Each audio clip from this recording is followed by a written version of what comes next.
আজকে আমি রুই মাছের চপ করে দেখাবো। এখানে আমি 5 পিস মাছ নিয়েছি।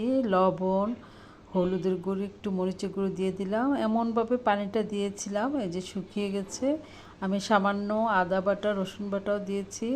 এই যে আমি কিছুটা বেসন নিয়ে নিলাম, নিয়ে টেলে পানি দিয়ে সিদ্ধ করে নিলাম। আপনারা চাইলে বুটের ডালটাও দিতে পারেন, তার বিকল্প আমি এটা দিয়েছি। বুটের ডালটা সময় লাগে। এখন আমি পেঁয়াজ বেরেস্তা নিয়ে নিলাম হাফ কাপের মতো, ভাজা জিরের গুঁড়ো, 1 চা চামচ চিনি দিয়ে আমি পেঁয়াজটাকে ভালো করে ডলে নিচ্ছি, এতে করে মাছের গায়ে খুব সুন্দরভাবে লেগে যায়। এখন পুদিনা পাতা, ধনিয়া পাতা, কাঁচামরিচ, লবণ একসাথে করে এটাও আবার ডলে নিচ্ছি ভালো করে। এভাবে করে দেখবেন খুবই ভালো হয়। দুইটা ভালো করে ডলে নিলাম।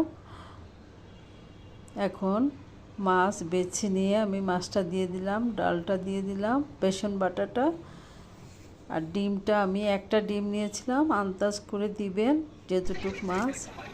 1 পিস লেবুর রস দিয়ে দিয়েছি। এখন বানিয়ে নিচ্ছি।